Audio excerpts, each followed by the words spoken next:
Hello everybody.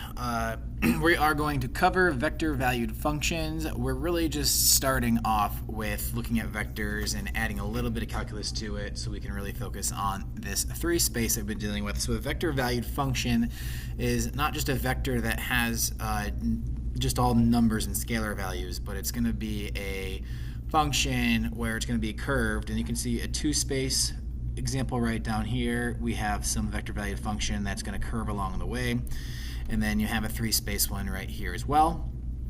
So there's a couple things we're going to focus on for vector valued functions. The first thing we're going to do here is talk about the domain of the vector valued function, and when we talk about the domain of the vector valued function, we have to look at each component. So the horizontal component, we would note that as x of t.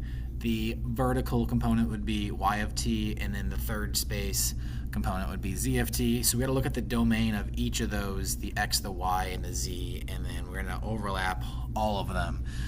Because if a t value can't exist in one of the components, then it can't exist in the other one. So what we're going to do here is we're going to look at the domain for each of these. So the domain for x of t, by the way, is 2t plus 2.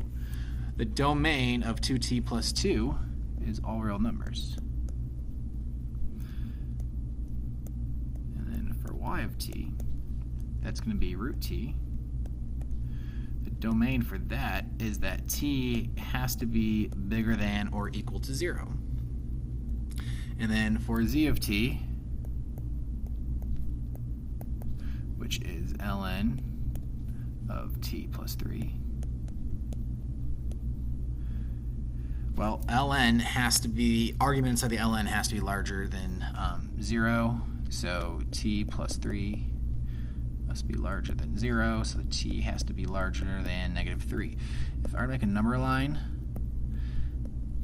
and I could see everything overlap, so for instance, I know that at 0, I have to only have values that are right over here.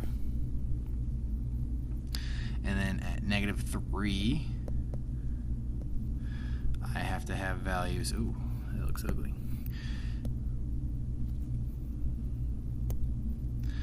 Negative 3, I have to have values that are all go this way. So where do these overlap? These overlap, here's my highlighter, there we go. These overlap right here. Okay, and I didn't bother about the x one because that's just all real numbers. So our domain for this, so the domain of the r of t vector value function is t be equal to or larger than 0. Okay, so now we're going to get into graphing r of t so that we can kind of get an idea what's going on. Now, I am not the best artist, so I'm going to sketch it, and then I'm going to go ahead and use Plot 3D to show you what it actually looks like, so you can kind of see, like, wow, this guy, he has no clue how to draw. So here we go. Go ahead and sketch this. I'm going to look at x of t, isolate that, y of t. This is nice and organized for me. Z of t is negative 2t. Okay, so this is in the I direction, this is in the j direction, this one is in the k direction. So you notice these are all linear. So actually since these are all linear, this is actually going to be a line, a three-dimensional line, and the direction this line is going in is going to be 3, negative 1, negative 2. Think to yourself real quick, where did it get those numbers from? Well, 3 came from the slope of the x, negative 1 came from the slope for the y, and then negative 2 came from the slope for the z. Because these are all linear, I can do that. So pretty much I'm just going to pick 2 points, and then I'm going to connect them. So I'm gonna let, when t is equal to 0, x equals 2, y equals 3, z equals 0. And when t is equal to 1, I picked those 2 numbers because those are pretty easy to work with. 5, y is equal to 2. I'm getting ahead of myself here. z is equal to -2. Okay, so if I were to draw this, because I'm such a great artiste, so I'm going to go out, again, this is the x direction, this is the y, this is the z. I'm going to start at 1, 2, 1, 2, 3, and then 0. So if you can notice, that's the starting point right there. Actually, I'll do that in green, so that's a different color. And then at t equals 1, I'm going to go out 5. 1, 2, 3, 4, 5. I'm going to go 2 in the y, so it'd be like somewhere right here. And then we're going to go down 2. And then I'll make that green. Okay, so this is going to go into this direction, which this is not going along the xy plane. So what I'm going to do to make sure that you can understand what this looks like, I'm going to go ahead and use plot 3D here. Okay, I'm going to go ahead and show you this using plot 3D. All I do is just Google plot space 3D, and then you can go ahead and it just defaults to some stuff. You can go ahead and delete whatever's in there using this X, and then make sure you add a space curve, which I already did. I typed everything in for you. It's not going to do anything until I actually click that button, and then you can kind of see that this is off here. This is zoomed in pretty much, and if you notice on our paper there, we had points like x equals 5, and this everything goes from -2 to 2. So if you hit the minus sign over here, you can kind of see this thing. Zoom out a bit. So there you go. And you can see what this line looks like. And like I said, it's going to be linear. If you ever want to go back to the original, I don't really know how to do that other than clicking 2D. So there's a 2D version of it, but this is without the z axis, and then click it again. I'll go right here. Okay, moving on to example 3 here. This one is going to be a graph where it's not all linear, so let's go ahead and go through how to do this. Do this in purple. Okay, so we got to first state what x is. So x of t is just a some constant, a cosine of t. You just use a so we can do this for all values. When I plot this on calc plot 3D, I'll plug in an a value. A sine of t, and then z of t is t. Okay. So what I'm going to do now is I'm just going to pick starting points and make a chart here, just because these aren't all linear. So when t is equal to 0, x is going to be a, right? X is going to be a, y is 0, z is 0. Pick good numbers, because we're dealing with trig here. Pi over 2 is the next good number. When we pick pi over 2, x is going to equal 0, y is going to equal a, and z is going to equal pi over 2. I'm going to do that all the way around the unit circle here. So when I have pi, x is going to be -a, y is 0, z is pi. So if you notice, x's and y's are kind of cycling through here, and then the z's are increasing the entire time. And we're going to show you what that looks like. X is 0, y is -a, and z is 3 pi over 2. I think that's good enough.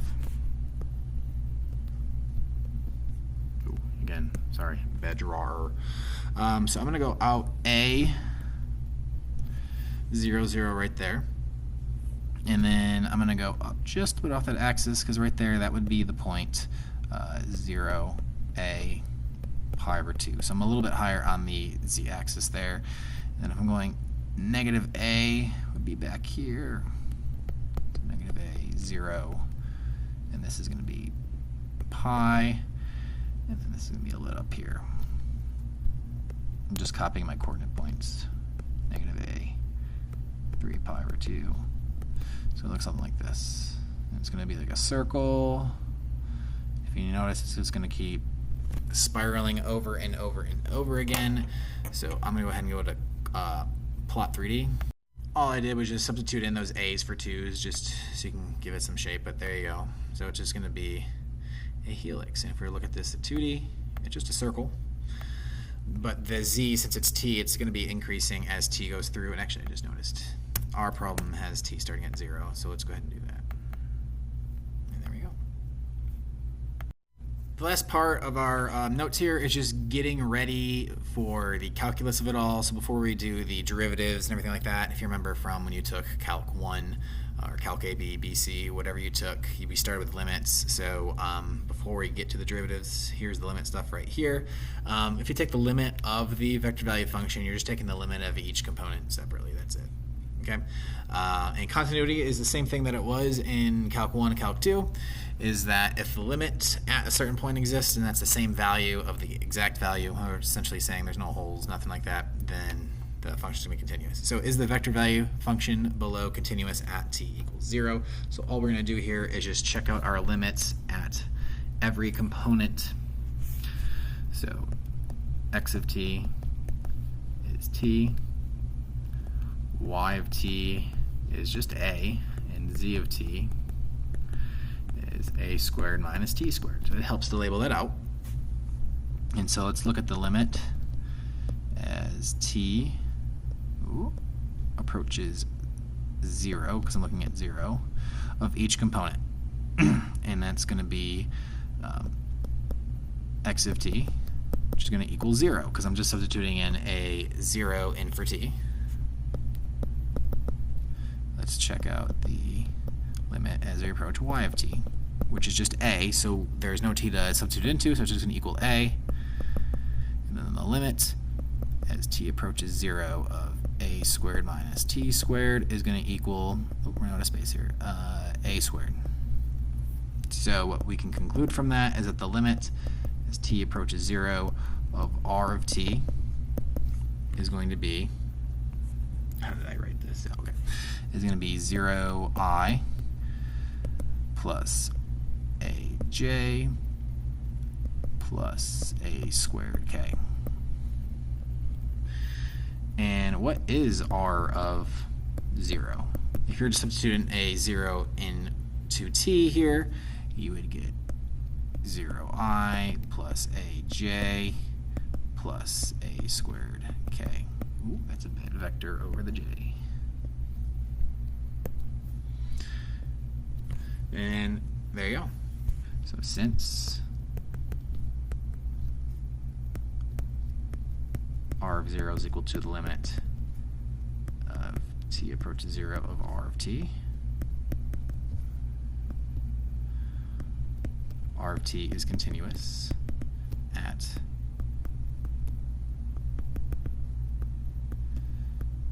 t equals 0. And that's going to wrap up our video here.